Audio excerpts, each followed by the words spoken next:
Usha, that's how this coming.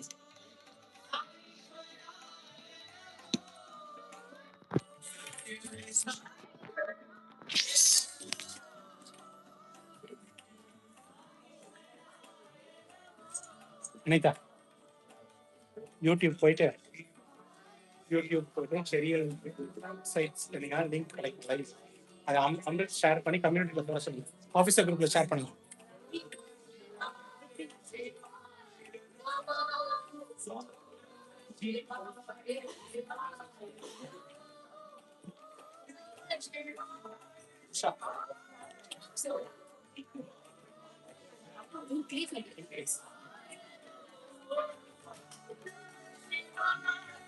That is it.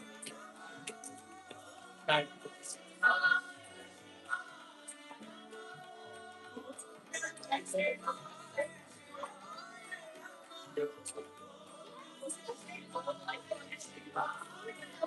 Doing medley, set the stand.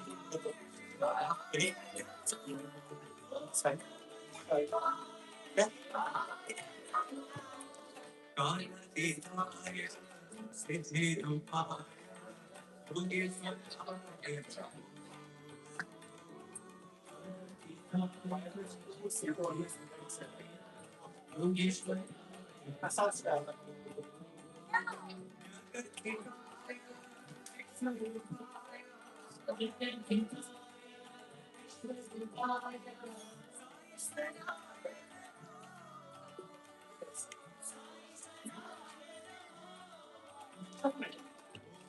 I'm not for that.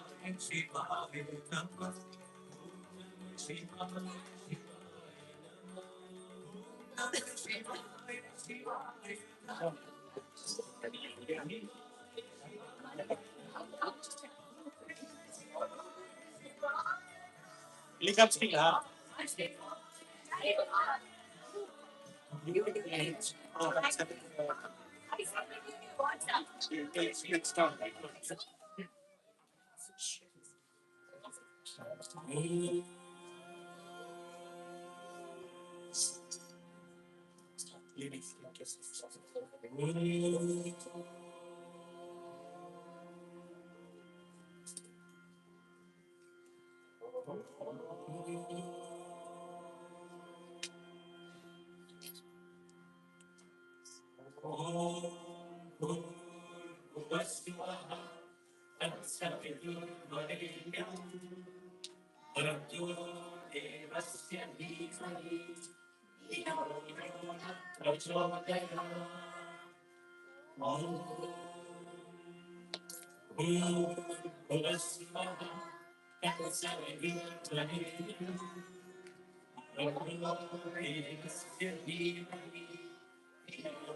it's not.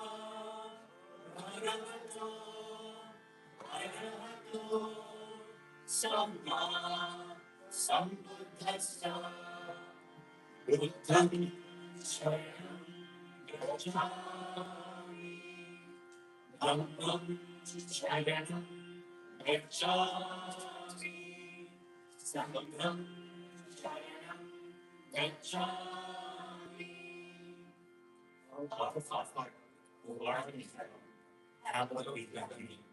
Thy kingdom come, thy will be done, on earth as it is in heaven.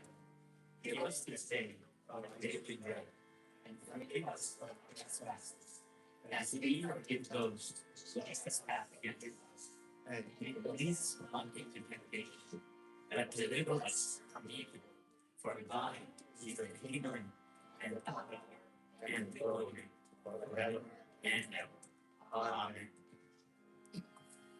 بسم الله الرحمن الرحيم بسم الله الرحمن الرحيم بسم الله الرحمن الرحيم لا إله إلا الله الله لا إله إلا الله الله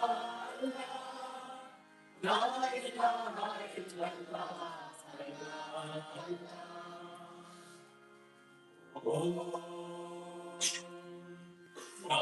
ईश्वराय विद्महे सत्यदेवाय धीमहि तन्नः सर्वः प्रचोदयात् ॐ साईश्वराय विद्महे सत्यदेवाय धीमहि तन्नः सर्वः प्रचोदयात् ॐ साईश्वराय विद्महे सत्यदेवाय धीमहि तन्नः सर्वः प्रचोदयात् ॐ शान्ति शान्ति शान्तिः Yutikali sukal sade bulan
I'm still gonna tell me, oh Lord.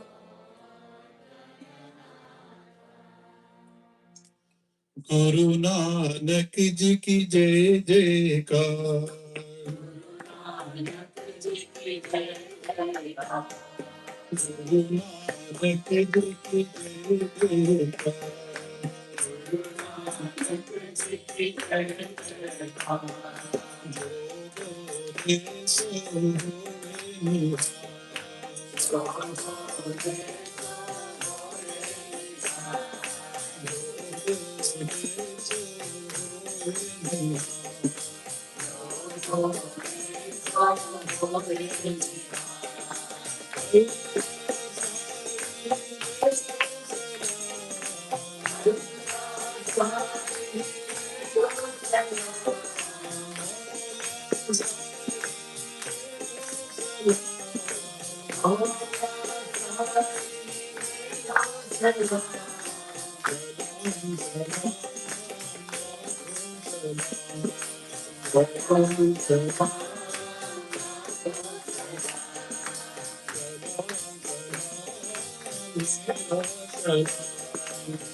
जो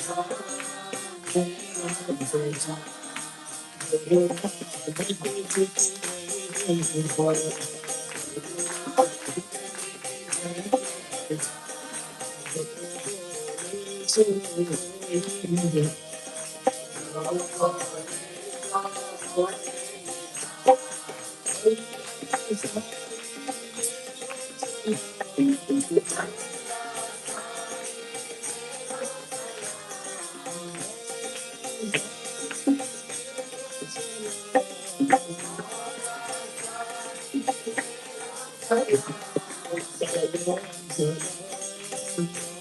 सो होए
Sai Mata Jaya Jagadambe Jaya Jagadambe Ma Sai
Radhe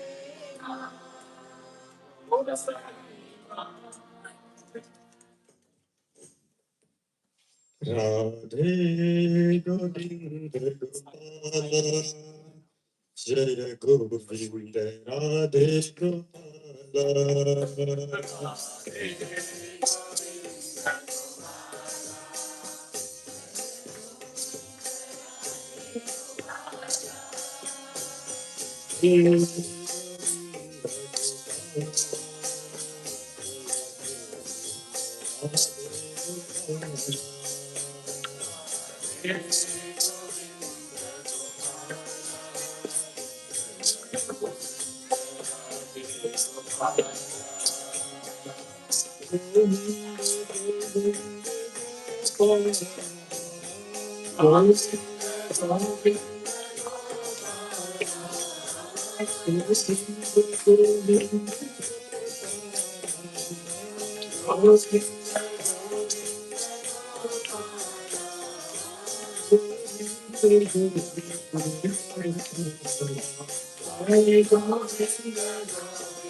Sai Bhavani, Sai Bhavani, Sai Bhavani, Ma.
बोलो बोलो सब मिल बोलो ओम नमः शिवाय।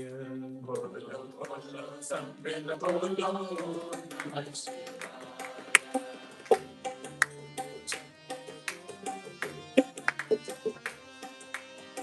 बोलो बोलो सब मिल बोलो ओम नमः शिवाय।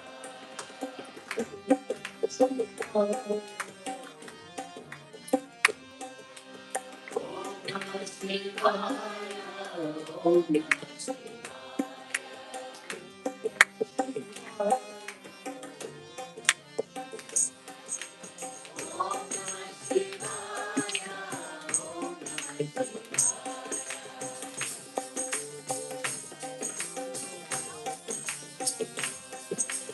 बोलो बोलो सब मिल बोलो।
నేను పైన భోంచేస్తూ ఉన్నాను. I was eating upstairs. అప్పుడు గృహం అమ్మాయి పైకి వచ్చింది. గృహం అమ్మాయి ఈ దేహమునకు తల్లి. గృహం అమ్మాయి came upstairs. She was the mother to this body. ఏమి నన్ను పైకి వచ్చావమ్మా అన్నాను. Why have you come up, mother? I said. మీరు భోంచేయండి తర్వాత నేను చెప్తాను. You eat. Then afterwards I will say, she said. భోజనం అయిన తర్వాత after finishing my food. స్వామి మన పల్లె చాలా కుగ్రామం. Our village is a very, very small one. ఇక్కడ వైద్యమే లేకుండా చాలా బాధపడుతున్నారు. There's absolutely no medical facilities. తను నా చంటి బిడ్డని ఎత్తుకొని Bukkapatnam పరిగెత్తున్నారు. And because of that, many people go to Bukkapatnam. వాడు నడచలేక కూర్చొని అనేక శ్రమలు పడుతున్నారు. They cannot walk the distance, though they sit and they suffer a lot. అప్పుడు నేను చెప్పాను. Then I said, ఈ గ్రామంలో నేను ఒక hospital కట్టిస్తానన్నాను. I said, in this village, I'll get a hospital built. అప్పుడు మొట్టమొదటి చిన్నది కట్టించాను. So in the beginning, a small hospital was built. తరువాత ఒక దినం పైకి వచ్చింది ఆమె. Then a bigger hospital became. స్వామి మీరు ఏమి అనుకోకూడదు. నాకు రెండవ కోరిక ఒకటి ఉండాలి నేను తీర్చాలన్నాను. Then she said, Swami, don't think otherwise. I've got a second desire. వేల మంది వస్తుంటే వారి కోరికలంతా తీరుస్తున్నావే నా కోరిక మాత్రం ఎందుకు తీర్చకూడదు? So many hundreds and thousands are coming to you. You're fulfilling their desires. Why can't you? Why can't you fulfill my desire? What is your desire? Then she said, మన గ్రామంలో ఎక్కడ చూసినా కానీ నీరు లేకుండా అంతా ఎండిపోతున్నాయి. In our village, there's absolutely no water. Everything is getting dried up. ఏం కావాలన్నా? What do you want? మన గ్రామంలో చిన్న బావిని త్రవ్వించండి. In our village, please get a well dug. చిన్న బావిని త్రవ్వించాం. Then I got a well dug. మన బందరం ముందు త్రవ్వించాను. It was right. In గ్రామం అంతా కూడా ఇక్కడికి వచ్చి నీరు తీసుకొని పోయేటువంటి వారు. The people of the village, all of them would come to this village and take water. అప్పుడు ఆమె చేరి మూడో దినం వచ్చి స్వామి నేను చాలా ఆనందంగా ఉంటున్నాను. Then she came the third time and said, Swami, I'm very, very happy. మరొక్కటి మాత్రం నాలో ఉంటున్నారు. But there is still one desire. కనుక మన చిన్న చిన్న పిల్లలందరూ కూడా చదువుకోవడానికని బుక్కపట్నం వెళుతున్నారు. all the little children are going to Bukapatnam. వాడు నచ్చడానికే శక్తి లేనటువంటి పరిస్థితి తెచ్చుకుంటున్నాడు. They do not have the strength even to walk. కనుక మన స్కూల్లో ఒక చిన్న పిల్లలకి అంతప్పుడు ఒక స్కూల్ కట్టించండి అని. So please get a school built in this village. కట్టించారు. I got it built. అప్పుడు చాలా సంతోషించింది. Then she felt very happy. ఇంకా నాకు చాలు స్వామి ఈ కోరికలు అనేది. Then she said, enough, Swami, all my desires are fulfilled. అనగా ఆనాడు చిన్న స్కూలే కట్టించినప్పుడు ఈనాడు పెద్ద యూనివర్సిటీగా మారిపోయింది. So that little school now has been transformed.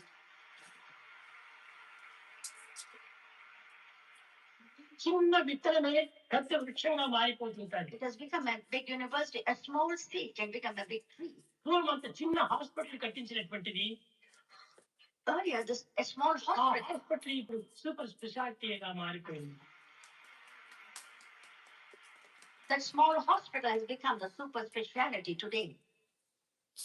ఆనాడు ఏదో చిన్న బోర్వెల్లో ఒక చిన్న బావిలో వేసి నీరు ఇప్పిస్తున్నటువంటి వాడిని ఈనాడు మన జిల్లాకు అంతకును పైప్స్ వేయించి చక్కని నీరు అందించాడు. In those days, when only a borewell and a well was there, today I have been able to supply them. తల్లి సంకల్పంలో ఉత్తమైనప్పుడు కుమారుడు యొక్క సంకల్పం కూడా ఉత్తంగా ఉంటుంటాయి. So the thoughts and the deeds of the son are due to the. దానికి తగినటువంటి శక్తి సామర్థ్యములు కూడా చేకూర్చుకుంటాయి. So he gets the strength and the power to do. దేశం యొక్క పవిత్రత ఎవరు కూడా సరిగా గుర్తించలేరు. Nobody has been able to understand the power and the purity of the mother.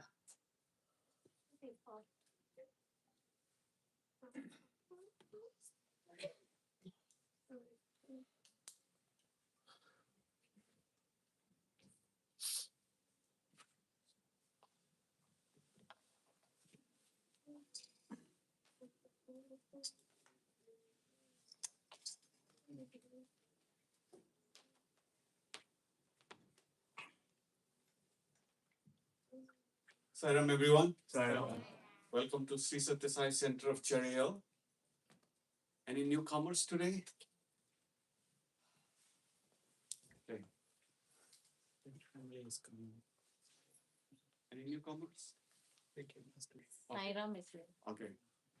We'd love to welcome you to our center. So, first of all, happy blessed Mother's Day to all the mothers. To Mother Sai, because of whom we are here today, and our Mother Earth, our mothers, and all the spirit of motherhood in all of us. So happy Mother's Day. Usually in the officers' meeting, when we are nearing to this Mother's Day celebration, there's always a debate. Should we put a program on Mother's Day? Everybody will be busy. But this is the answer here. I don't have to say anything. Thank you so much for coming and making this day a beautiful as we celebrate the sacred day. I'm not here to, talk about mother. We're looking forward to the main program today, but just wanted to say that mother is as profound as Om because the letter Om is there in the first part of mother. So there's no other beautiful word, no other beautiful concept as mother. So thank you, Mother. So a couple of announcements. As you know, our 51st annual retreat is coming. Be the light, share the light is the theme. We have two amazing guest speakers, Brother Sanjay Mahalingam and Sister Aparna Murali. Both are alumnus of Sri Sathya Sai University of Higher Learning. I know I'm honored to know both of them. Brother Sanjay Mahalingam was 1 year senior to me, and Sister Aparna, we have had many interactions with her. Both are very good speakers, very good speakers. I'll tell you a funny thing. Today I had a dream where Brother Sanjay and I were in barbershop together. Okay. So that much we are thinking about retreat. So I think we have our devotion, regional devotion coordinator here. I think he has some things to add relating to the registration. Salam everyone, happy Mother's Day to everyone. The registration, the early registration has been closed. That doesn't mean you, if you're not registered, still thinking about registering, you can still go ahead and register.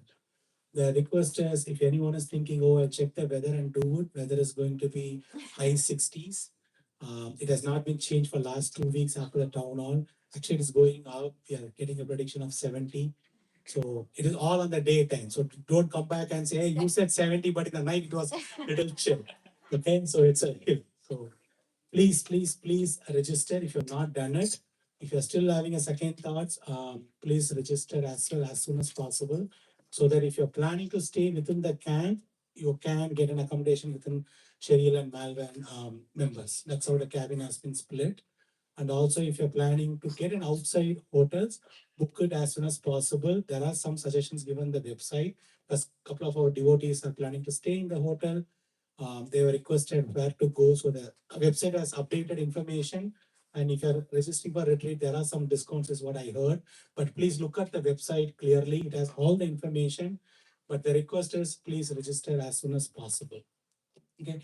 And if you need a ride or if you're available to give a ride, if you're already updated in your registration, good. If not, if you still find out some plan got changed, but you need a ride, or if you want a ride, you can always let me know or any of our center officers.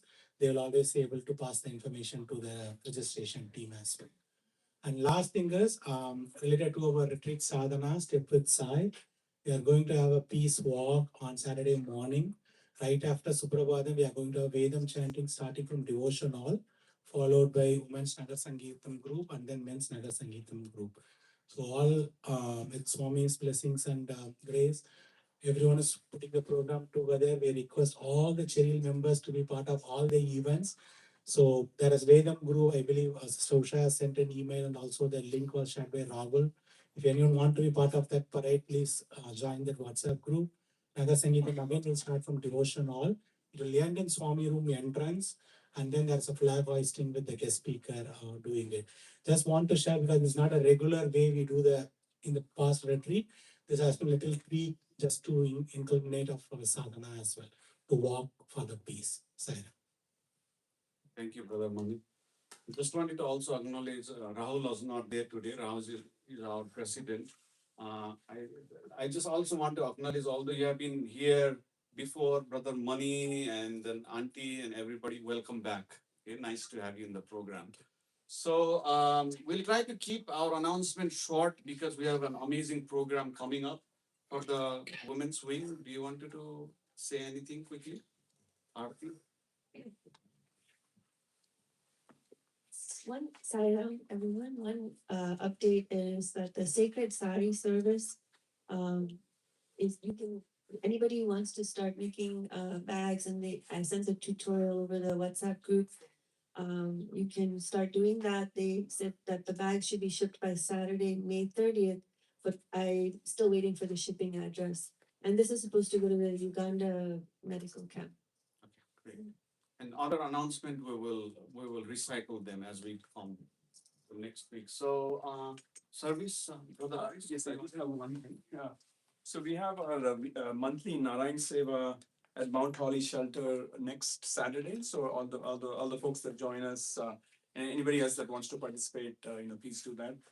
And also, we are looking for a couple of people that need rides to the retreat from Philadelphia, like the Media, Exton, PA area. So if you are planning to drive through there, just let me know, and we'll connect you with the devotees interested in going. Just those two. You also want to talk about our centers. Saturday. Oh, right, yeah. So on Saturday, we have Cherry Hill and Melbourne are going to be jointly preparing lunch seva on Saturday afternoon. So anybody that has interest and availability, you can join us in the morning on Saturday. So we'd be all gathered at the kitchen, prepping for the meals. There's also help needed on Friday evening if you're available, to prep after 7:30 in the evening. So, sorry, I'm thinking. Yeah, also money just reminded me that for there is a lot of help needed in sanitation related activities. So when you sign up, there are places that you can indicate where you would like to contribute. It all functions with our collective efforts, right? So any devotion side, SSC side, young adult side, We have the training. any quickly? Something quickly. Teachers. Mike then. Salam everyone. Happy Mother's Day to all of you. And so one important announcement is we have SSC teachers training coming up, and I would like to please register for it, whoever is interested. The dates are being already shared. Yeah. So which is on June 13th and 14th and June 27th and 28th. It's an online training program. Kindly please do register. And also as part of retreat, our kids are performing SSC retreat play. Please do participate and register for the retreat. Thank you. Sorry. Sir, anything on devotion side? I think we're good. We can start the program. Okay, great. Over to you. Okay. Why don't you introduce the program? Salam, Thank you. everyone. Sairam, everyone. Yeah, we have a great program today, and our moderators are Aarti and Nandini. So I'm just going to pass the mic to her, and we can start the program. So, yeah, yeah. The title of this program is "The Wisdom of Mother Through Ages."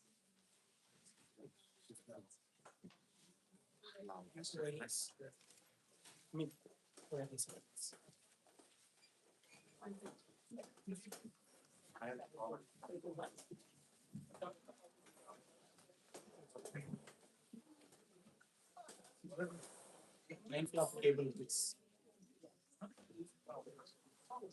Okay, I can do here and do that. How many are there?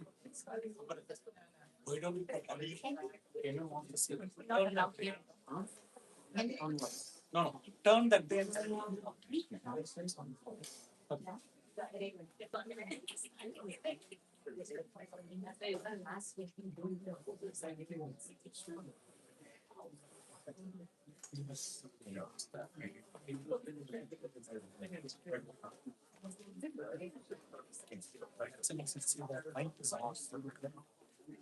That's also it's easy like I was saying.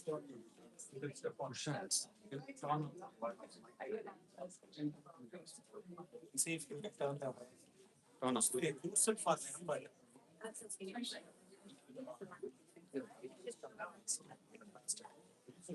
but towards covering layers.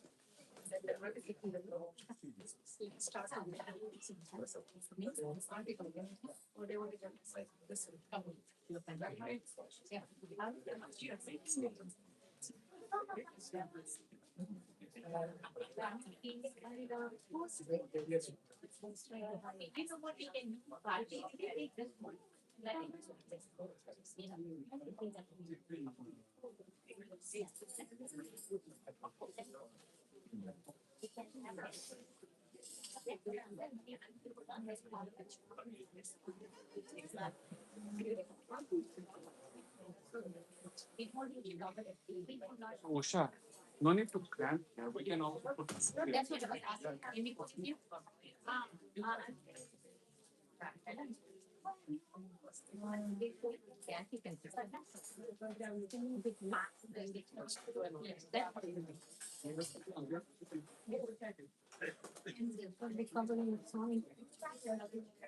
That's also.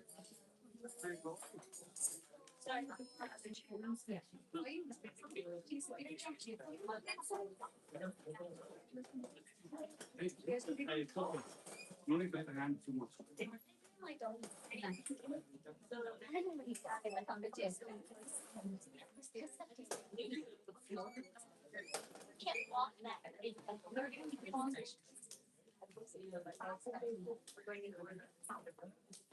Don't put it in. Many cables.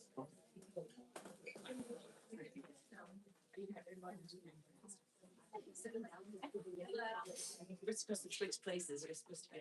I'm supposed to be there.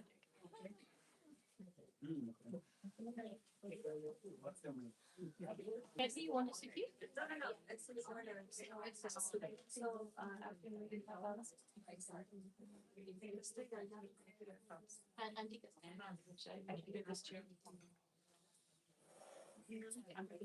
Yeah. You can be if you don't mind. Too far away. Okay. And if you don't need this again, You have two more people in the orange. No, one, only one. Only one, then Yeah. we can fit it there. Why to? The TV will be covered. No, I think we can make a gap there, right? Yeah, yeah.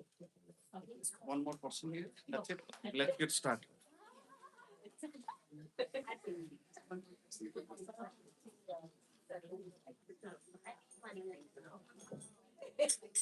Nine wireless.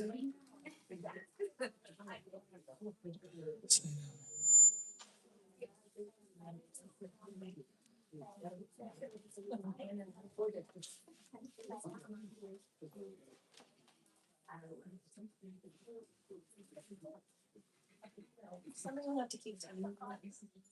Okay. So hello everyone, happy Mother's Day to all the mothers. Thank you for coming today. So, elders, respected elders, sisters and brothers, children, happy Mother's Day to everyone.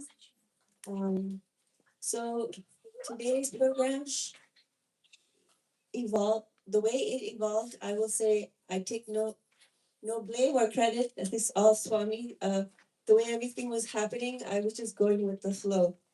So with that, the idea that was coming to me was the wisdom of mother through the ages. Whichever you want to change this slide.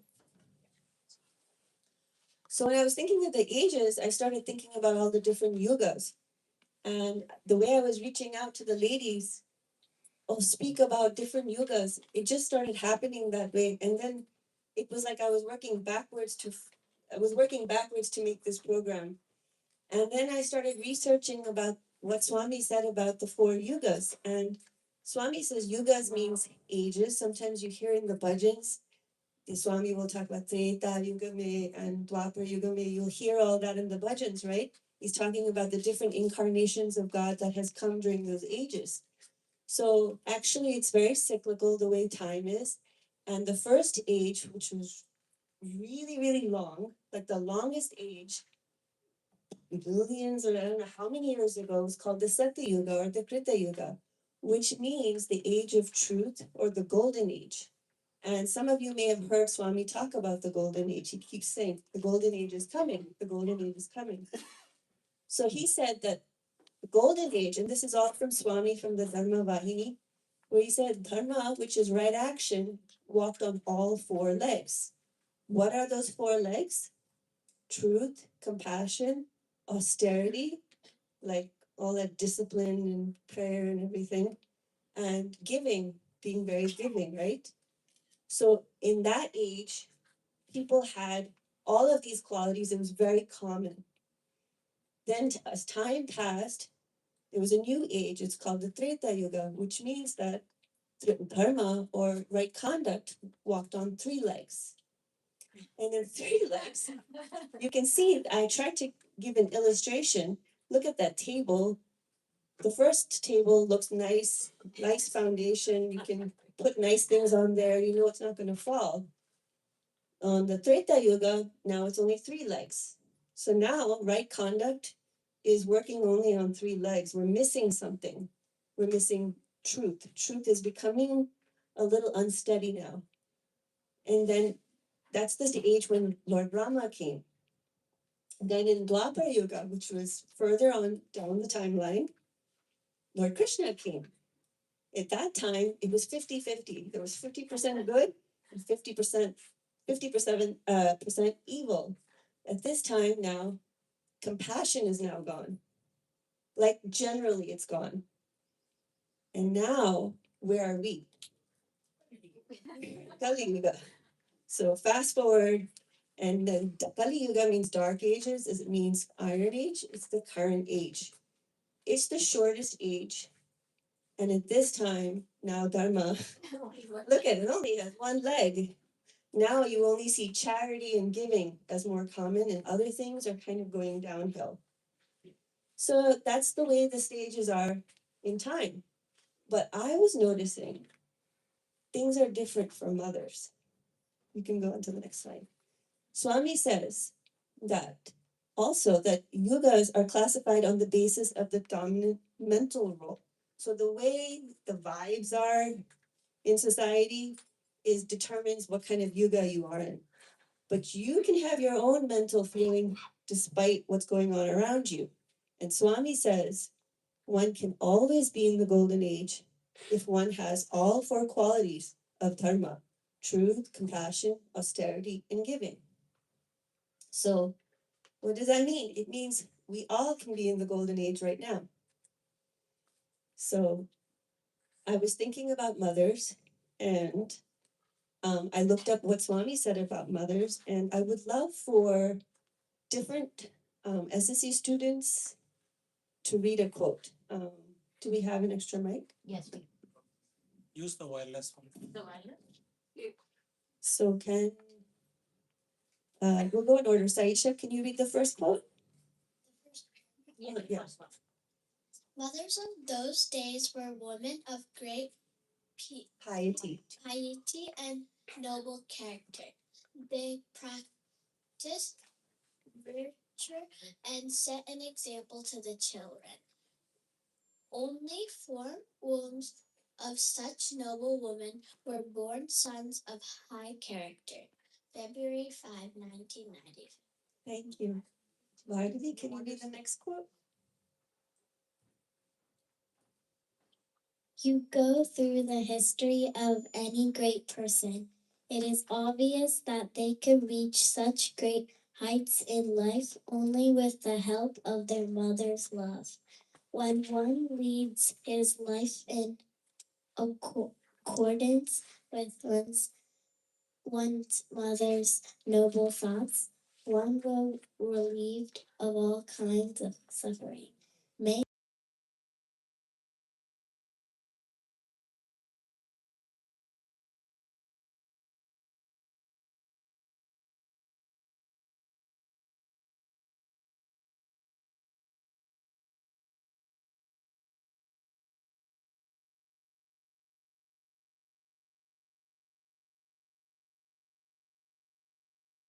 with exceptional strength. Even in the spiritual field, women display their boundless capacity. May 6, 1996.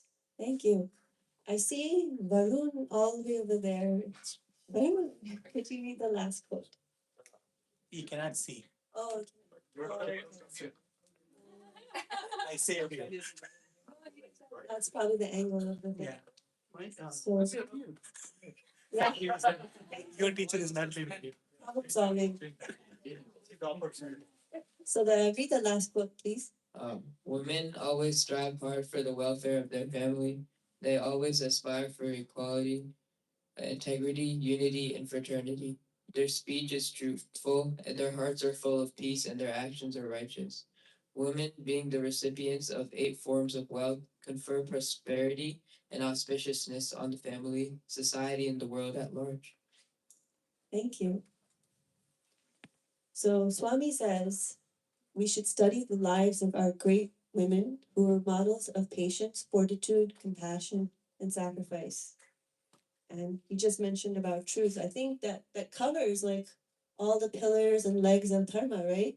And that's what Swami is saying. He's saying whatever Swami says, it's eternal and it's always true. So I would like to show that through our wonderful ladies here who've done a lot of research, and we're very happy to have them. So I'm going to introduce them, and they're going to tell you some stories about different people that they researched from different yugas, the different ages. So the first one I have is Lakshmi Sharma auntie over here, and so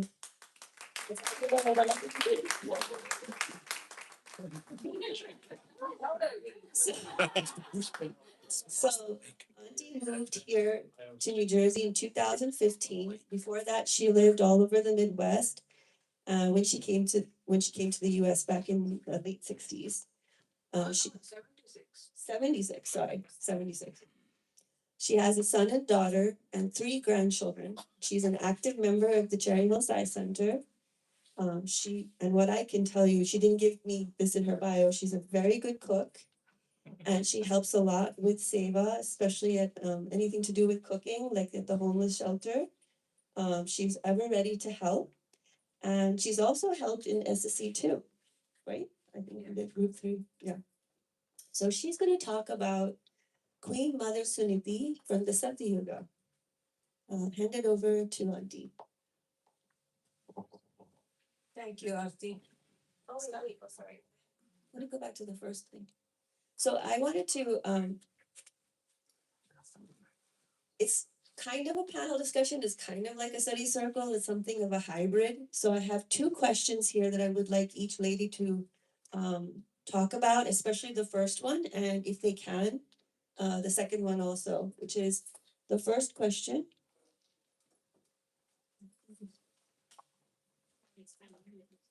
Over. Yeah, wait.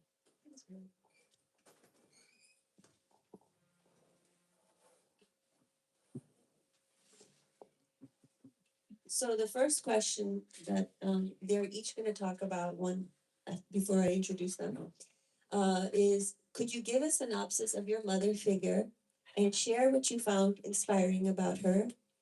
And also, you can also talk about how can Swami's respect for women and motherhood help women today see their true value and find greater meaning and purpose in life. So with that, I'll proceed again. Sarah. Sairam, everyone. Uh, the last slide, the questions, I'm not going to spend time on that one because I didn't really understand much of that question. Because I'd spent all my time in researching about Satya Yuga. And Aarti called me and said, can you talk about Satya Yuga? I said, why Satya Yuga? Because I cannot connect. I wasn't there. Or maybe I was there, I don't know. But she said, that's because my husband's name is Satya. Satya Narayan is his full name. I'm like, what? What does that has to do with anything? But as I was reading through the, Satya Yuga stories of great mothers, and I said, oh, wow, this is good. I'm glad that, she assigned me Satya Yuga. Of course, all yugas have some, big names like Krishna and Rama and everything. Only in Kali Yuga, we do have Kali Yuga name also, which is Satya Sai Baba. So, we are grateful to talk on any yugas. But then let's go back to Queen Mother Suniti. You all know what, Suniti represents, right? Suniti is the mother of Dhruva, and she is the wife of Uttamapada. And so he had a son by name Dhruva and Uttama, 2 sons. And they both were from different wives. So they both were playing, and they were only like, 4.5 to 3.5 or something, very small kids. And they both were playing, and then Dhruva got tired and he came over to sit on the king's lap.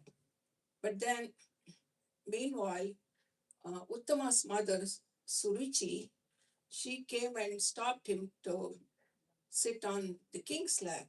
And then she said, nobody is allowed to sit on king's lap except my son. So he was prevented.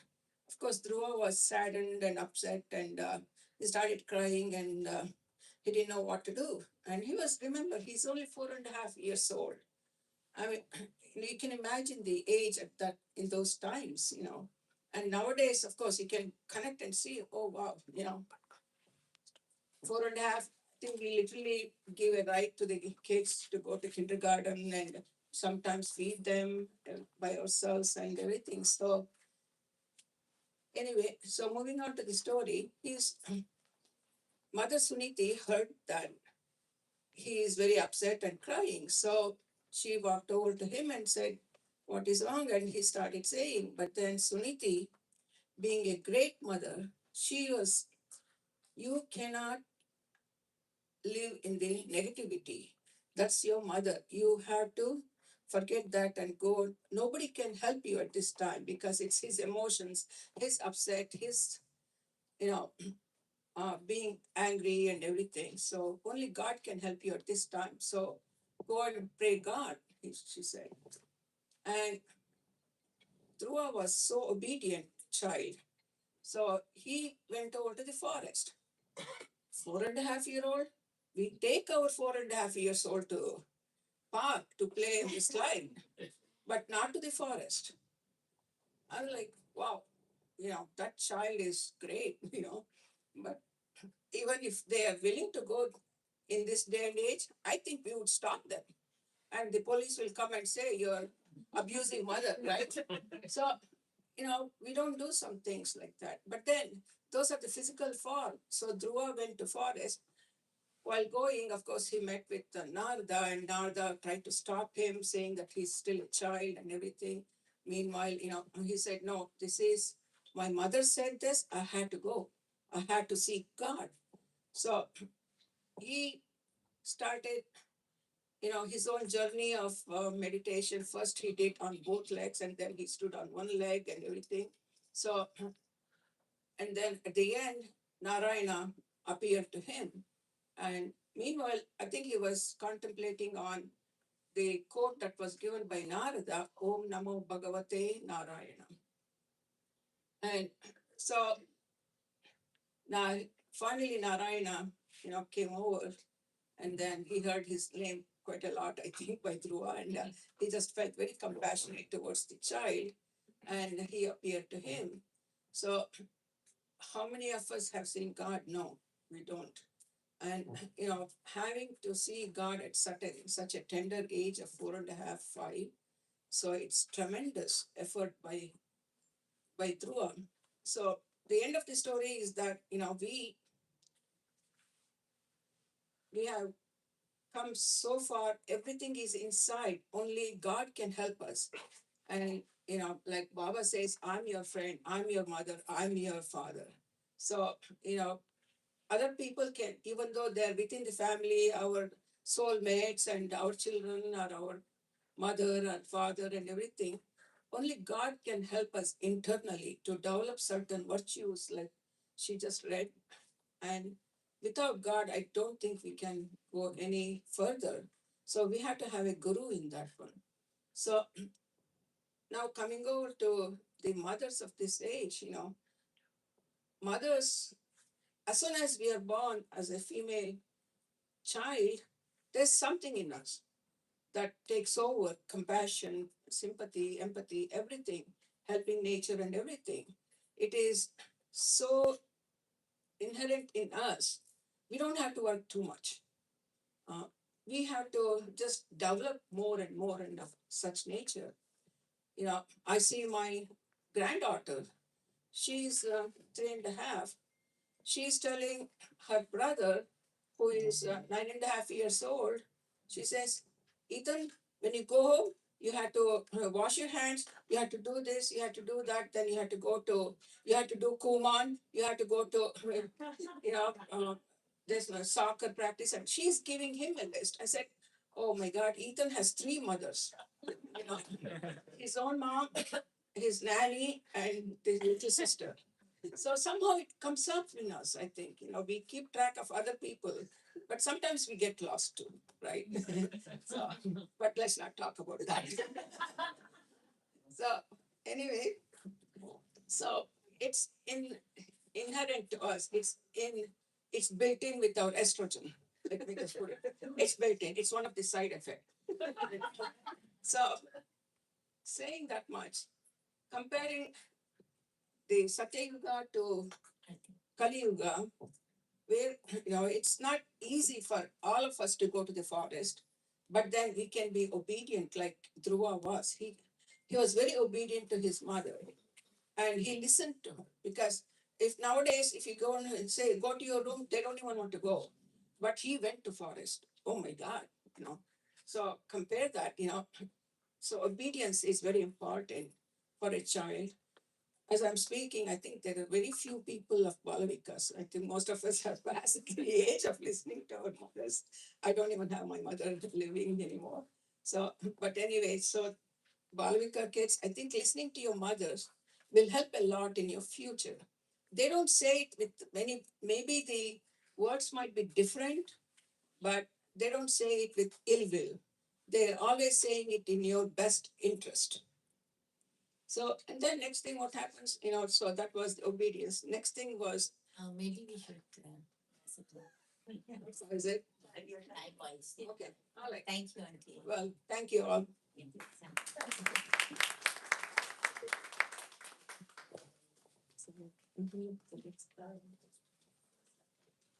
Thank you, Auntie. This is very wonderful. I loved your comparisons of current times and the times back then. So next we have Sister Anjani Kaluri. She hails from a very orthodox Telugu Brahmin family and has been attending the Hill Sai Center since 2019. And she has served as a pre-SSC teacher. She has one son, Abhinav, who's in group 3 SSC. And the reason why I mentioned about being from an Orthodox Telugu Brahmin family is because I could see that from the way she knew all these prayers. And she did a very wonderful service last year, teaching all the ladies at our center very patiently the Mahishasura Mardini prayer for Navratri Dasara time.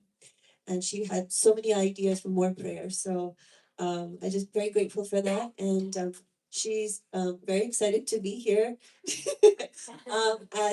I will. I'm going to pass the mic to her. Tell her, and you can see what her name is, and I'll start from that. Saira.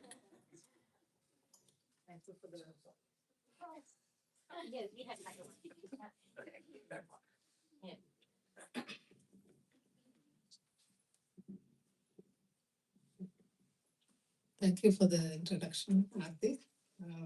I'm going to talk about Mother Anjani, who was a very noted figure because she is the mother of Lord Hanuman during the Treta Yuga. I think my voice is sounding too loud, so I'll go a little gently. So let us go to the story of Anjani, who's also called as Anjana Devi or Anjana. She actually was an Apsara called Punjikasthala in the court of Indra. And one day when sage Durvasa was visiting the court, she behaved mischievously and she was cursed by him. So as a result, he said, you are going to be born as a monkey because of your monkey deeds. And she repented for her mistakes and she asked him for his forgiveness. But as said, the sages, they never take their curses back. They usually give a modification for the curse. And he said, you will be redeemed of this curse when you have a son. So she was born as a Vanara princess on earth and with the name Anjana. Now, Anjana meets Kesari during one of the wars with a group of demons in trying to save a group of saints at an ashram. And he is a Vanra chief who ruled the kingdom Sumeru near Mount Meru. So both of these, it is also said according to Valmiki Ramayana that the Kesari is the son of Brihaspati and he also fought alongside Rama during the war against Ravana. So both the couple, they started praying to have a child for 12 years. Intensely, they've started praying to Lord Shiva. And Shiva, he was impressed that he granted them the boon. So the time when they were praying to Lord Shiva was the same time King Dashratha was performing the Putra Kamishti Yagna in Ayodhya. And the fire god, which we called Agni, he came out of the fire to hand him a pot of pudding, which we call payasam in our language. And he asked him to distribute it among his 3 wives, Kausalya, Kaikeyi, and Sumitra. Now, when he gave it to his first wife, Kausalya, and then to Kaikeyi, when he was giving to the 3rd queen, who is Sumitra, a bird comes and snatches it away, snatches the pudding away, and this bird itself is no ordinary bird. It is a Apsara who herself had a curse from Lord Brahma, and her name was Suvarchala. So Suvarchala actually had a very impatient nature, and she would do anything without thinking, like many of us sometimes we do. And she was cursed by Lord Brahma that you are going to become a bird and you have to return to earth. And she repented, and he said, I'll modify the curse, but when you touch the pudding, which is given by Dasharatha to Sumitra, you are going to regain your form. So she, eager to let go of this curse, she catches hold of the pudding, but as the curse is there, as soon as she touches it, she returns to her original form.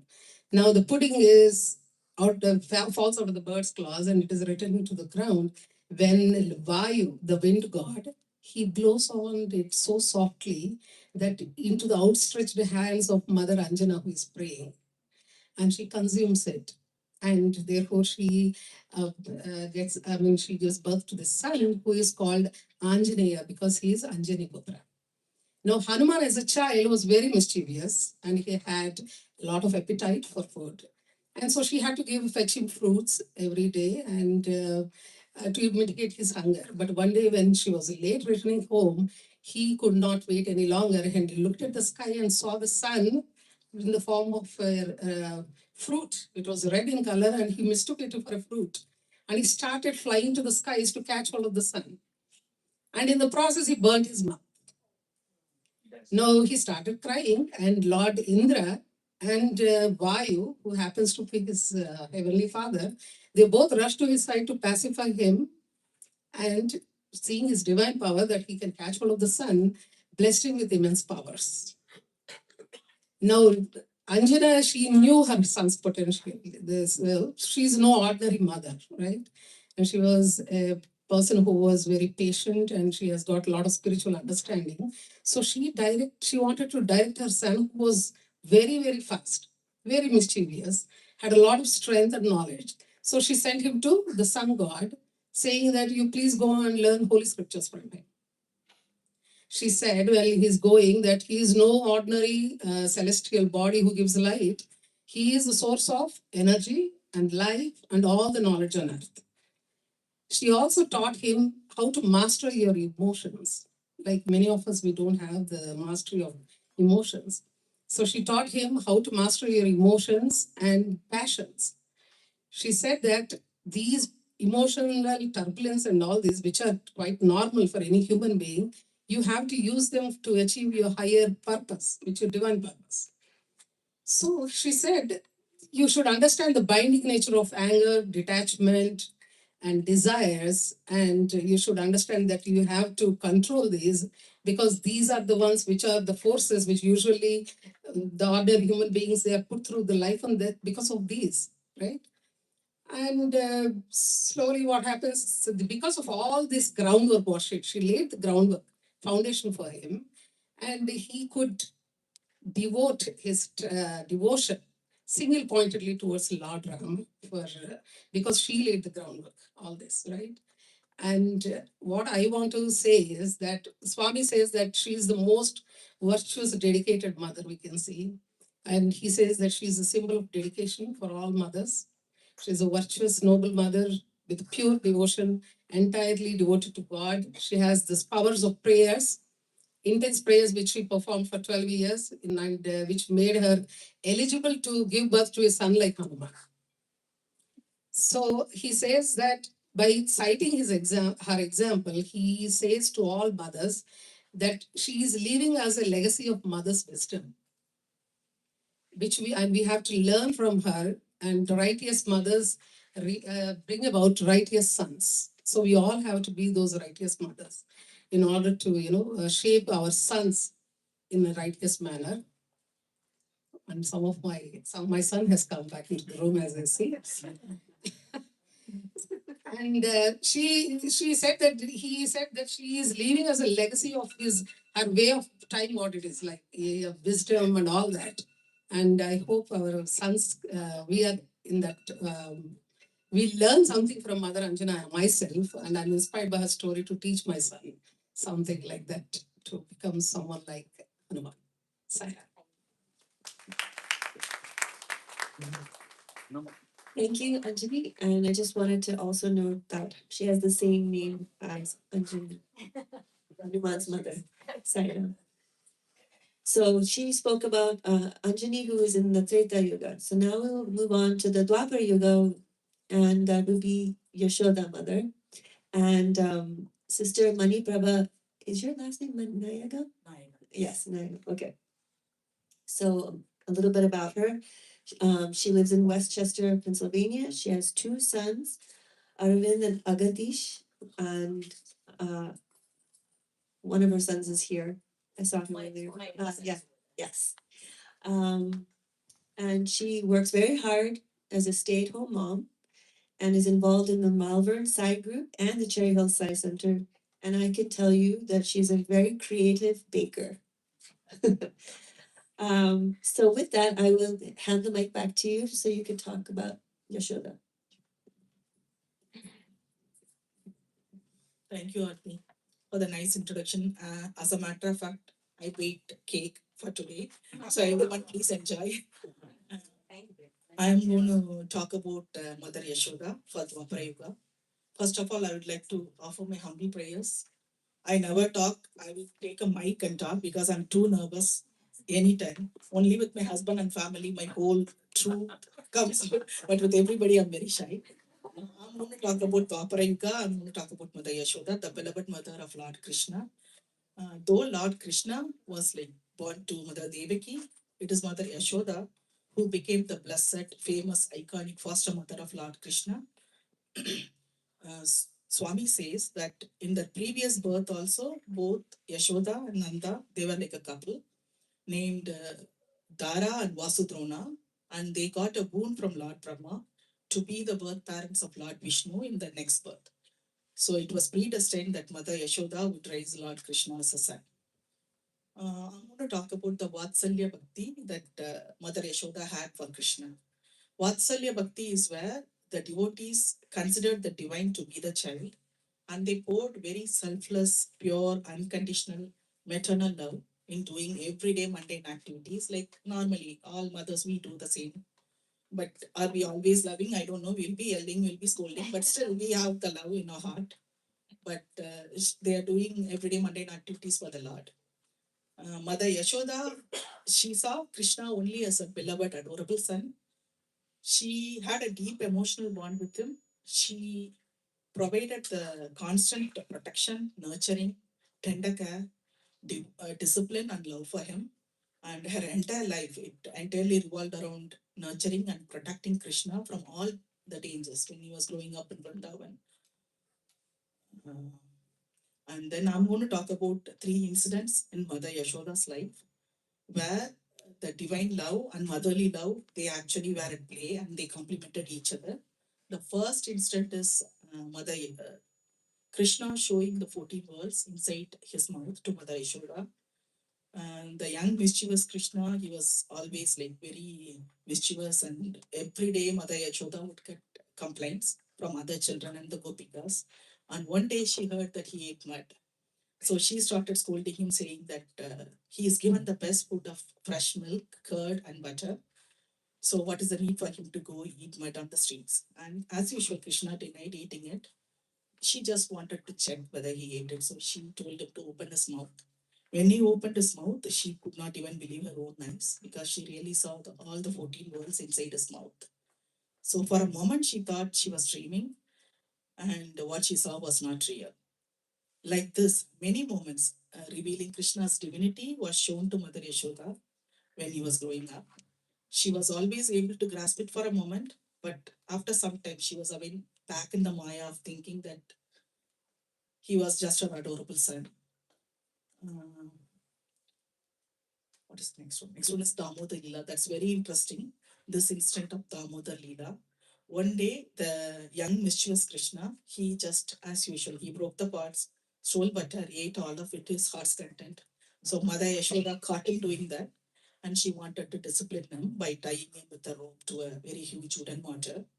So when she tried to tie him with a rope, an interesting thing happened. It's a surprising thing.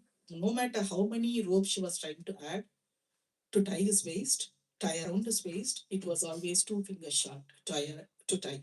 So finally, she exhausted trying and she finally cried out for help. So then the Lord submitted, like allowed himself to be tied with a rope to the wooden mortar. So this shows that Damodar is the meaning of Damodar is the one who's tied at the waist. So he submits to only pure love, devotion, and surrender, not to power or ego or effort. While being tied to the mortar, he also went between the trunks of a tree and liberated 2 sons of Kubera named Nalakuvara and Manigriva. So the lesson, like whatever I get from here is like Mother Yashoda, if we also have that same pure devotion, surrender, and love, we can also get tied to the Lord and we can finally get liberated by Him. And the next one is Mother Yashoda, understanding Radha's and Gopika's love. One day, Mother Yashoda was searching for Krishna on the streets by calling out his name for a long time. And on the way, she saw Radha and she asked Radha whether she had seen Krishna anywhere. For those of you who don't know who Radha is, everybody knows here, but still, she's a very beautiful, vibrant girl who's like deeply loved Krishna with a pure heart and a single pointed focus. She just closed her eyes and she called out Krishna's name with intent love. The next moment, Krishna appeared before them and started walking along with them. So, seeing all this, Mother Yashoda was amazed and she thought to herself, all these years I had this ego that nobody can love Krishna more than me because I'm his mother and my love for him is the supreme. Now I know that Radha's and Gopika's love is devoid of this kind of ego, very pure, sacred, unconditional, and one pointed. It's a divine love. So that must be the reason why they were able to manifest Krishna the moment they thought of Krishna. So our Bhagavan says that he is not only in his body and he is everywhere, like omnipresent, omniscient, and omnipotent. So we should try to develop this kind of love and have it as a strong basis of our faith. So Mother Yashoda is indeed a very blessed mother of all times. Thank you.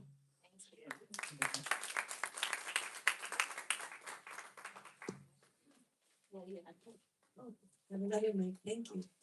So, Milan, thank you very much. I doesn't feel like you were nervous at all. You spoke very well. So we move on to the Kali Yuga, which is our current times, and we're going to have two people. So Kasturi Auntie, Kasturi Gupta, is going to speak first about Sharada Devi, the Holy Mother. Auntie's from Somerdale, New Jersey, and she's a mother of two children. She has a son and a daughter, and she's a grandmother of four children. She's been coming to the Cherry Hill Sai Center since 1978. Really amazing. She used to be a neighbor of Saroja Auntie, who actually started the center.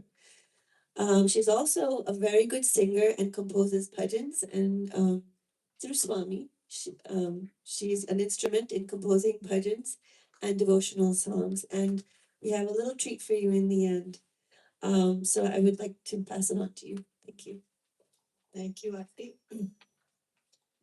Thank you for all that stuff. But anyway, um,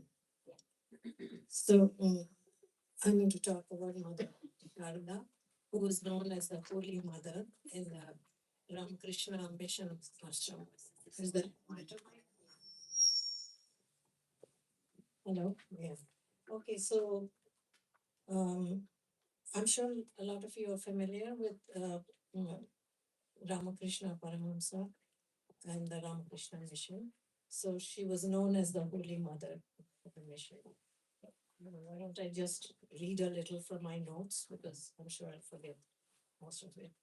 So she was born in December 1853 and passed away July 20th, 1920. So Mother Sharda, who was known then as Sharda Muni, which you will hear in the bhajan, was born to poor but pious Brahmin parents.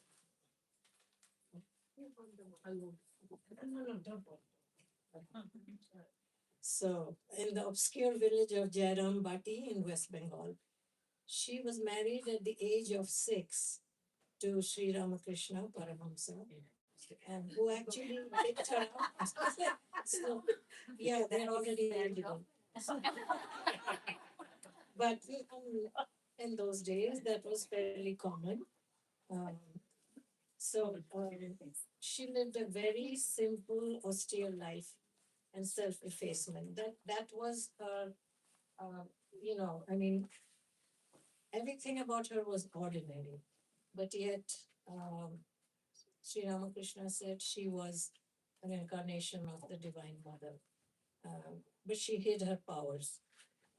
Mother was an unfailing solace to all who sought refuge at her feet for eternal peace and liberation from the worries and anxieties of worldly life. Her life was an embodiment of the perfect ideals of jnana, bhakti, and karma. She embodied the perfect ideal of womanhood. After the passing away of Sri Ramakrishna, it was the Holy Mother who took upon herself the responsibility of looking after his spiritual children.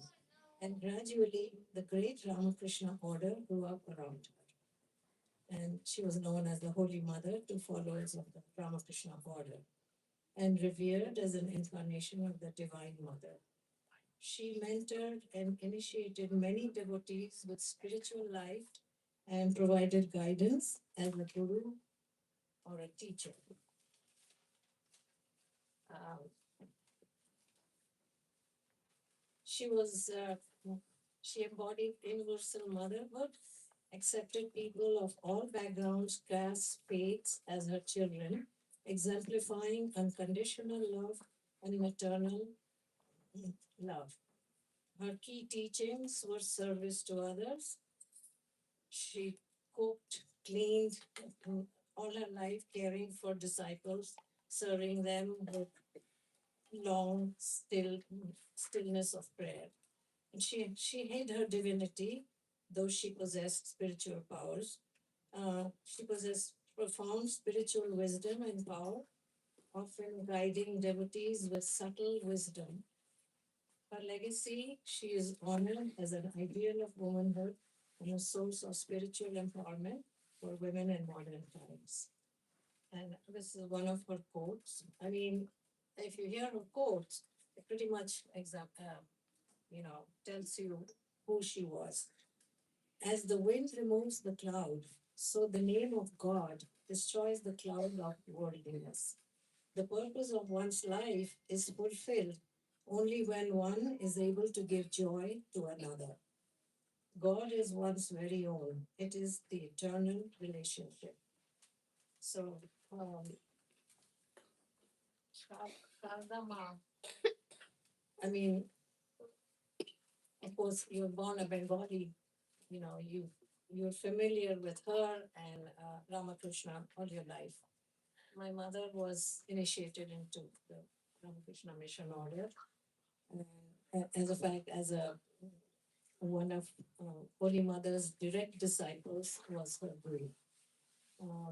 So, as you will hear my song that I wrote it for my mom because this is during her last days on this earth. But so she was a very devout devotee. She said to me, "Will you pray to the mother for me?" So she takes me,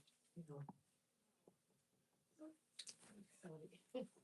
So anyhow, actually, a mother's I won't say activities, but her work was mainly after the passing of Ramakrishna.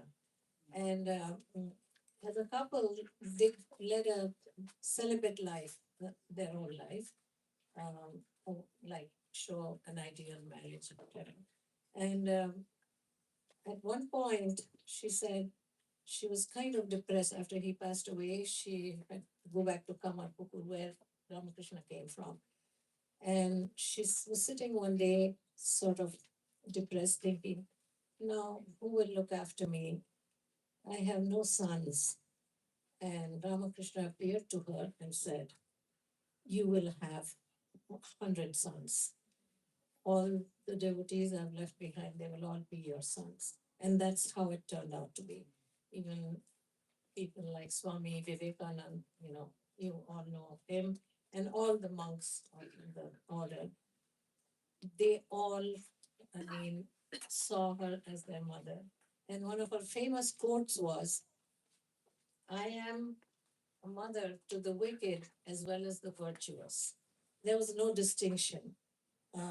As I've written in my song, there was a devotee named Amjad. He was a Muslim, and he was like a bandit, but they all came to her. And she just charmed them with her cooking or whatever. And I am the mother of the wicked, as I am the mother of the virtuous. Never fear. Whenever you are in distress, say to yourself, I have a mother. So that was, for me, that stands out, especially for Mother's Day. I thought that was really the ideal mother. Thank you. So, thank you.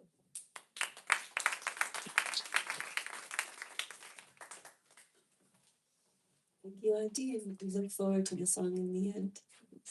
It's in Bengali, everyone. So Yeah, it'll be in Bengali, but we have some translation also. we did put the lyric here. Last but not least, we have Kathy Dow. Kathy lives in Medford, New Jersey, and she has 2 children, Heidi and Aaron, and 4 grandchildren. And her first grandson, she has all granddaughters. Her first grandson is going to be born in Seattle in June. That's very nice. She's been very active in the SCI organization in many capacities as regional SSC coordinator, and she's led SSC workshops and other topics too, like nutrition, parenting.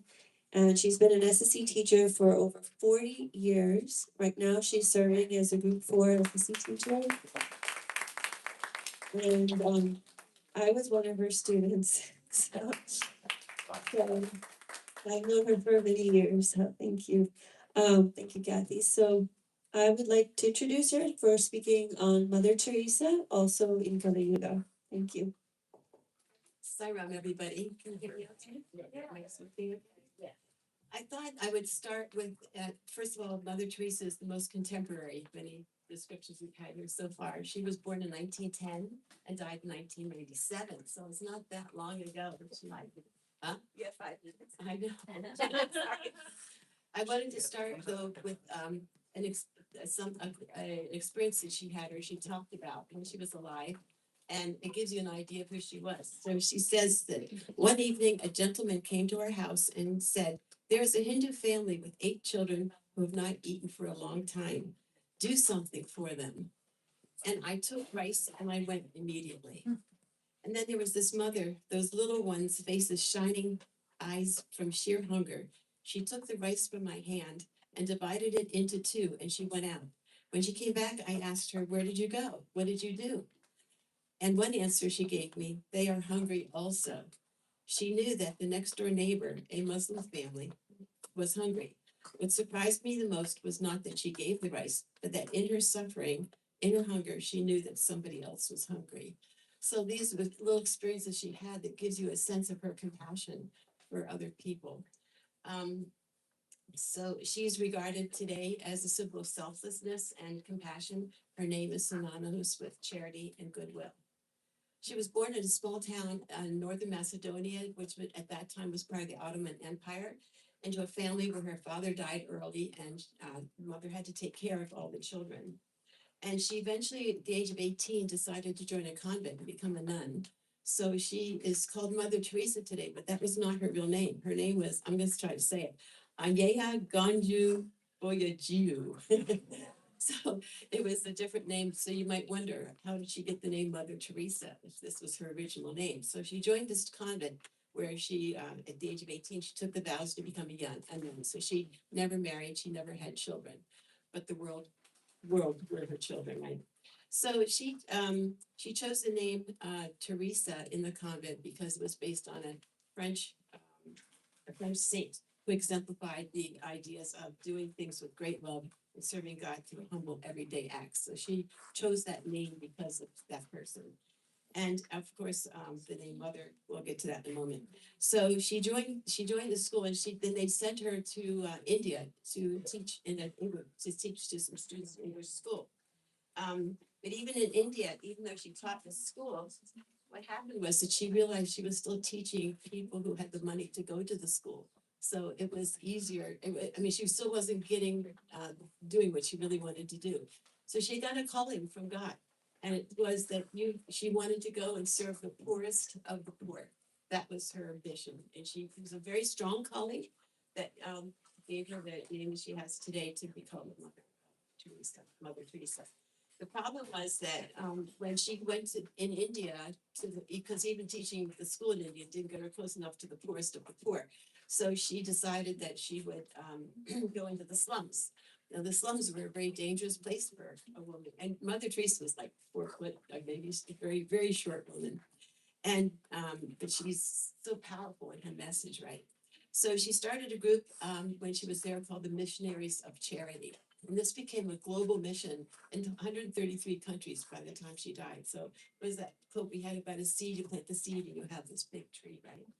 So there she began helping out the sick, the harmless, and the dying there. She formed this charity in 1850, and all the members in the charity took the vows of obedience and chastity and poverty. That's where they lived. One of the things that the story of that was that in the convent, they would get some donations. And a lot of people didn't have enough shoes. So there was some sandals that they would give out each. And when they gave these sandals out, apparently she, in her sense of compassion, would always take the last pair, which didn't really fit her very well. So as she grew older in life, she ended up having very twisted feet because of the sandals being too small and her feet being, looking like they were crossed over together. But anyway, she spread her work and opened up homes all across the world. And by the time she died in 1997, she had 4,500 nuns operating, like I said, in 133 countries. And she served the poorest of the poor, but also those with leprosy, those who were ill, HIV, AIDS. She did a lot of work for helping to provide basic medical care. People who were abandoned by even their own families, they were totally destitute, and she gave them love and compassion. Is that money? So basically, I wanted to say she was canonized as Mother Teresa because she took on it wasn't because she was a mother, because she wasn't. She was canonized because she took on roles of leadership in the spiritual community, and that those people are called mother. But I think we could say that her being called mother is for good reason because of the help she gave everybody. And then so I wanted to just say that it's a person who takes on such a great job like this to try to help and carry on a mission that ends up in so many countries. It's not so easy all the time. There were a lot of conflicts, obstacles. There were people who gave donations and they felt that she didn't use them correctly. I mean, there were always these burdens that you carry. But in spite of all this, she still continued to serve the poor and the destitute with a lot of humility. She's the one, one of her great quotations is to do small things with great love. If you can't do great things, do small things with great love, right? I wanted to say that there was Princess Diana, who was the Princess Diana and Mother Teresa finally met before she died in 1997. And they have pictures of that. One was known as the People's Princess, and the other was known as the Saint of the Poor. So it was really sweet. And what's interesting is that they passed away in August 1997. It was when Mother Diana was in the car crash, and then Mother Teresa died also August 31st. So they died the same month of the same year, and yet they had met together. Two great souls, I think, right? So some of her favorite quotes I wanted to mention to you is that not all of us can do great things, but we can do small things with love. I mentioned if you judge people, you have no time to love them. So if you judge people, so don't judge, right? Peace begins with a smile. Smile. Be sure to smile in life, and also spread love everywhere you go. And on her tomb it says, "Love one another as I have loved you." From the Bible, John 15:12. Our dearly beloved mother, foundress of the Missionaries of Charity. So we can remember her as a great soul who lived on the earth. And I think that what I wanted to say about her in the end was that she saw everyone as her child. There was nobody, no matter what state of life they were in, they were always her child, and she wanted to help them always. And that's what Swami tells us too. And I want to say too at the very end here that when I first met Swami in 1975, I wanted to give him a letter, but I didn't know how to address it. Dear who? Dear God? Dear Swami? Dear Baba? I didn't know what to say. And then I talked to somebody, Faith Hollander, in fact, and she said, well, he's a mother too. And I thought, he's a mother? So in a way, he was like, I could see being there at Shivaratri, he was getting a fuller face and he was acting more compassionate, like creating a world or a universe and that kind of thing. So I said, dear mother, but that was like, I felt Mother Teresa was like that. She didn't have children of her own, but she saw all the world as her family. Very well. Thank you so much.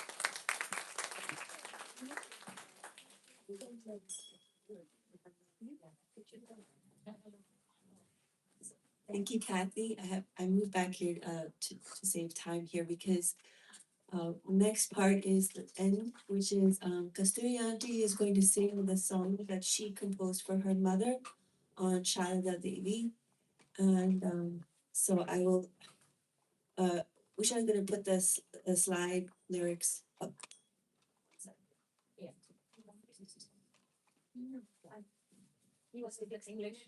You can explain it. I have the English, so you can just sing on that. Yeah, we should be good. And start with the couple lines of a Sanskrit sloka, which is part of Shardama's. Yeah. You should have the mic properly. They let her hold for you, and it'll be easier for you. Yeah. Thank you. They could work. I don't know. All this time I've been singing, I don't know how to do that. Thank you. I'll hold again, and it's okay. Kripa Guru Mahadevi Suteshu Pranateshu Cha Charanasraya Danena Kripamai Namostute Lajja Pataprita Nityam Sharade Jnanadayike पापेभ्यो न सदा रक्ष कृपामयि नमोऽस्तुते रामकृष्ण गत प्राणा तन्नाम श्रवणं प्रिया तद्भाव रञ्जिताकारं प्रणमामि मुहुर्मुहुः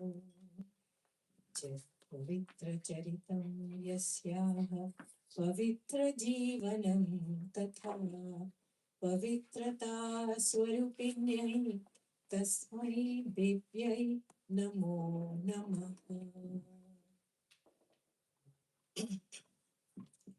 हृदयेषु गुमा शारदमुनि मधुनिषेदौ मागो अभयवाणी हृदयेषु गुमा शारदमुनि मधुनिषेदौ मागो अभयवाणी शारदमुनि हे शारदमुनि शारदमुनि हे शारदमुनि शारदमुनि हे शारदमुनि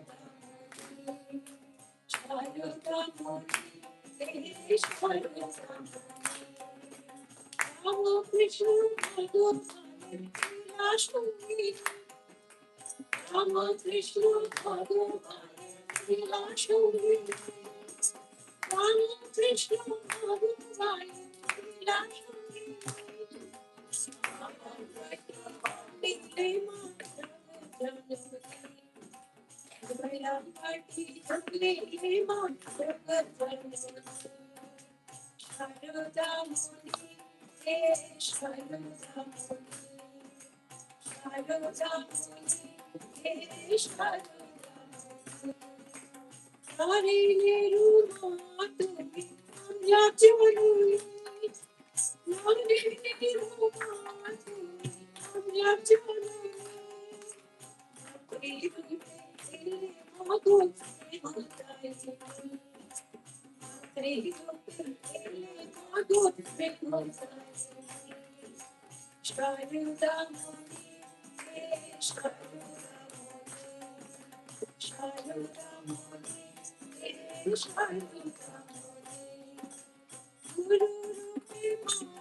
Thank you, everyone, for the beautiful rendition of your the person you spoke about, and Sharada Modi. Thank you very much. We all know Bengali. It was very easy to follow. I think the rhythm was very nice. I'm sorry if I made any mistakes, but yeah, it was very nice. Thank you. Surprise! Everybody sang. Yeah. Thank you so much. Thank you. We are very good students. Yeah. At all. And she's so we are the mothers here, right? Yeah. So, I wanted to thank you all for Binanandi can help me. No, it's okay. Yeah, we were going to have some more questions, right? No more questions. I think everybody would like. I think they would like to get some rest now. I think you all spoke very well, and I think we all learned. Did you all learn something today? Did the kids learn anything today? I think the adults learned something. I Married at age 6. married at age 6, but don't worry, that's not going to happen to you. So I just want to thank you all, and we have some token of appreciation for everyone. Yes. Give, you know.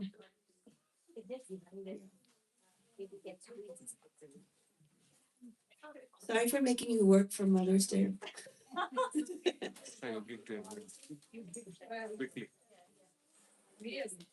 Thank you. So, yes, thank you for such a wonderful program.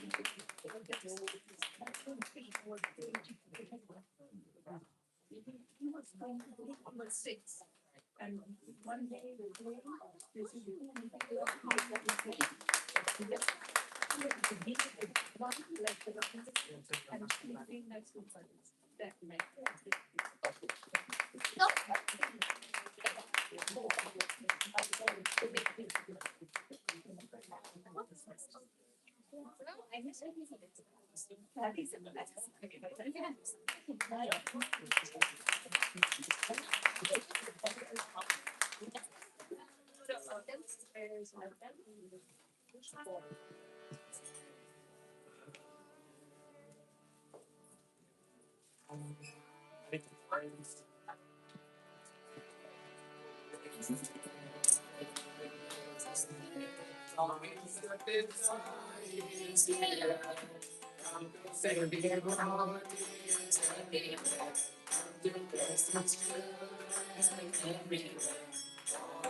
Shining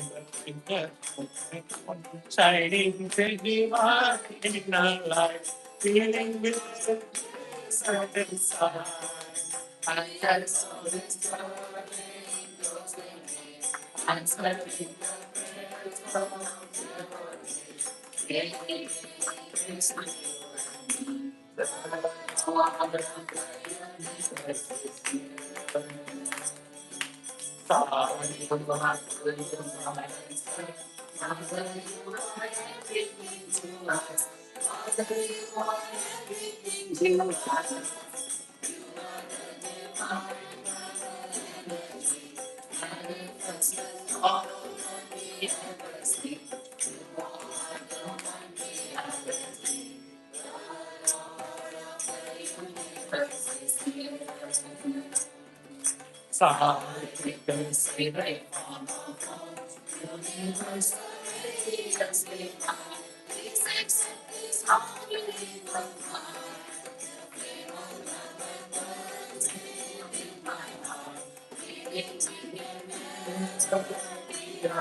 Shri Satya Sai Baba Ji ki.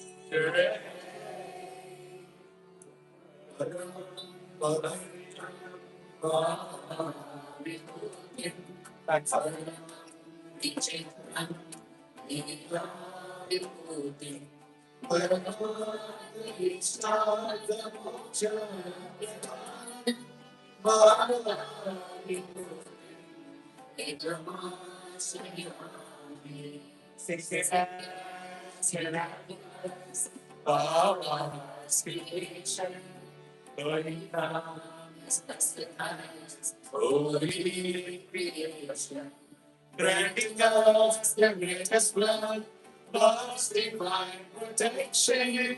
We love you, Baba, and to speak of creation. Oh,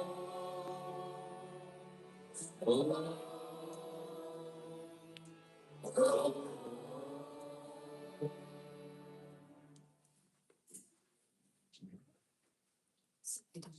Thought for the day. The nation needs noble mothers who lead an exemplary life. They should manifest in their life the great culture of Bharat. Then that culture will be transmitted to their progeny. These days, fathers, instead of chastising children who take to wrong ways, pamper and encourage them. Children who misbehave should be severely dealt with. Youth today are forgetting God, reveling in sensual pleasures and ruining their lives. They have no reverence for the mother or the motherland. After the war in Lanka, when Rama was entreated by Vibhishana and others to crown himself as the ruler of Lanka, Rama told them that mother and the motherland are greater than heaven itself, and nothing on earth would tempt him to give up his love for Ayodhya. Only when there are good mothers and good sons will the nation be free from troubles. Otherwise, the nation will break into pieces. What the nation needs today is not material prosperity or high education. It needs men and women of character. How many today are observing the great teachings of Rama regarding love of the motherland? Once Rama told Sita, while they were staying on the Chitrakuta mountain, that as a few could comprehend the subtle principles of divinity, people should adore their parents as the visible embodiments of God. Only when there are good mothers and good sons will the nation be free from troubles. Otherwise, the nation will break into pieces. This is the lesson of the Mahabharata, where the wicked Kauravas brought ruin upon their entire clan by their evil ways. What the nation needs today is not material prosperity or high education. It needs men and women of character. People should develop faith in God, have concern for the good name of society, cherish fear of sin, and dedicate themselves to godly activities. Then the nation will enjoy peace and security. Every mother should be regarded as an embodiment of the divine. Then every son will enjoy peace and prosperity. Divine Discourse on Ishwarama Day, May 6, 1993.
Salam everyone.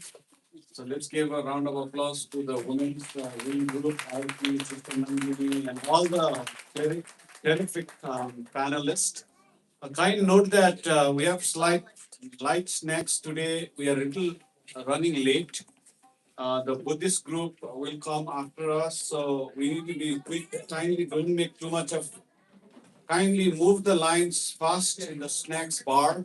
And those of you who are around, please try to help us wrap up the hall. Thank you so much, Madam. Thank you.